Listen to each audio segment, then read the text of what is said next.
ஆராதனை செய்வோம்னு சொல்லி எழுப்பி நிற்கும் போது என் வாயில முதல் பாட்டு ஸ்பான்டேனியஸாக வருது என்னன்னா சிங்காசனத்திலே வீட்டு அப்படியே வருது. கொஞ்ச நேரம் ஒரு 2 minutes ஒரு இன்ட்ரடக்ஷன் கரெக்டாக அதை ஆரம்பிச்சேன். எனக்கு அது ஷாக்கிங்காக இருந்துச்சு. நம்ம மைண்டில் நினைக்கிறதே first song, so many songs அது இல்லையா, ஆனால் அதே பாட்டு நான் மைண்டில் ஓடி இந்த பாட்டை கரெக்டாக ஆரம்பிச்சாரு. எனக்கு அது ஒரு மாதிரி உடம்புலாம் அப்படியே செலுத்துச்சு. Lord you are really here அப்படின்னு நான் கன்ஃபார்ம் பண்ண மாதிரி இருந்துச்சு. அதே மாதிரி கடந்த மாதத்தில் ஏப்ரல் ஃபர்ஸ்ட் வீக்கில் ஒரு சின்ன ட்ராஜடி எங்கள் வீட்டில். எங்கள் மதர்லா வந்து ஏப்ரல் 9th கீழே விழுந்துட்டாங்க. She's nearly 92 at that time. வீட்டிலே காலையில் 5 மணிக்கு விழுந்துட்டாங்க. விழுந்து அவங்களுக்கு நெத்தியில் அடிபட்டு கையெல்லாம் போட்டு ஒரு 2 days ஹாஸ்பிட்டலில் இருந்தாங்க. 3rd day she was discharge. வீட்டுக்கு வந்துட்டாங்க. Everything was normal. ஒன்றும் ஸ்கேன் எல்லாம் பண்ணிட்டாங்க. ஏன்னா அவங்க she's never been admitted in any hospital. அதனால் வந்த உடனே பிடிச்சி உட்கார வச்சு எல்லா டெஸ்ட்டும் பண்ணிட்டாங்க. இசிஜி, எக்கோ எல்லாமே எவ்ரிதிங் வாஸ் நார்மல். இந்த ஏஜ் புரியாது எல்லாம் இருக்குது அப்படின்னு சொல்லி ஷி வாஸ் டிஸ்சார்ஜ். ஆனால் அவங்க இருக்க பிடிக்கல. ஆனால் வீட்டுக்கு கூட்டிகிட்டு வந்துட்டோம். அதுக்கப்புறம் வீட்டுக்கு வந்ததுக்கப்புறம் அவங்களுக்கு இந்த ஜெரி கேர் வந்து ஹாஸ்பிட்டலேருந்து வீட்டுக்கு வந்து அந்த ஸ்டிச்சஸ்லாம் ரிமூவ் பண்ணி எல்லாம் பண்ணாங்க. She was quite okay. ஆனால் ஒரு அந்த ஸ்டிச்சஸ் ரிமூவ் பண்ணி மெடிக்கேஷன் சேஞ்ச் பண்ணது வந்து she went into one sort of கண் முடியே இருக்கும். ஒரு 2 weeks அப்படின்னாங்க. 14th April was her birthday. She crossed from 92 to 93. 93 ஆகி ஒரு 2 weeks கூட இல்லை. சடனாக ஒரு ஆஃப்டர்நூன் 28th April அப்படியே ஆஃப்டர் முடிச்சாங்க மத்தியானம். அதில் அப்படியே she passed away. ஒரு பிரச்சனை இல்லை.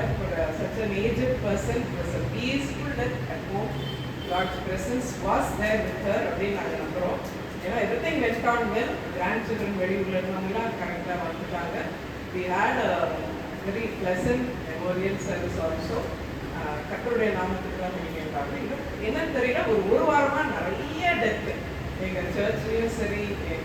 ஸ்டூடெண்ட்ஸ் பேர் இன்னைக்கு மத்தியானம் நேற்று மத்தியானம் ஒரு டெத்தை இதை பற்றி அனௌன்ஸ் பண்ணுறது. என்னோட ஸ்டூடெண்ட் ஒருத்தர் இறந்துட்டாங்க.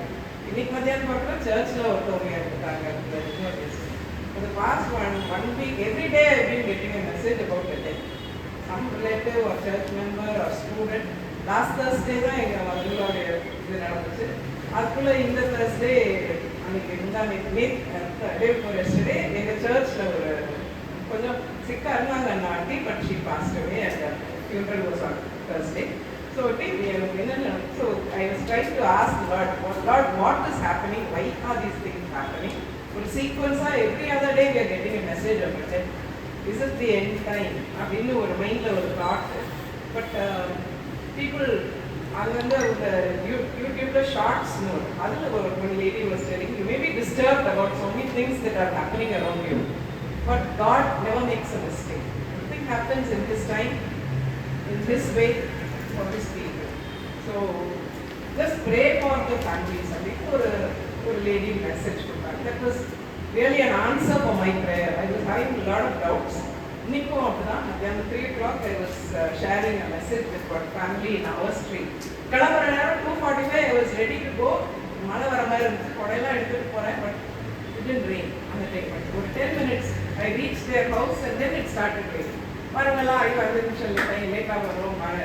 கரெக்டாக முடிச்சுட்டு இங்கே வரணுமே அப்படின்னு சொல்லிட்டு 5:30க்கெலாம் எழுப்பிட்டு அதான் திருப்பி மழை வர மாதிரி இருக்குது. கொடை எடுத்துகிட்டு போங்க. Just when I reached the house, அதுக்கப்புறம் ஒரு போய் God takes care of His people in a very beautiful way. அது என்ன செய்யணுமோ அவருடைய வேலைக்குன்னு அனுப்பும்போது அவரே கொடையாக்குறாரு. அப்போ நினைச்சேன் நான் இஸ்ரேல் மக்கள் 40 வருஷம் நடக்கும்போதும் ஒரு பெர்மனன்ட் கொடை மேலே இருந்துச்சு இல்லையா. Cloud of protection by day. ஏன்னா அவங்களுக்கு வெயில் பயங்கரமாக இருக்கும். நம்ம சென்னை வெயிலுக்கெல்லாம் ஒரு 2 மடங்கு நிறையா இருக்கும். But it was like AC for them. Yeah, like through the months, years that they went. அதே மாதிரி நைட்லேயும் டெசர்ட்டில் என்னெல்லாம் கண்டிஷன்ஸ் இருக்குன்னு தெரியும். So through all that He was with them. So the Lord continues to be with us in Suri. He proves so many things to us in simple ways. The only thing is we should have an open eye to understand what is going around us. God is good.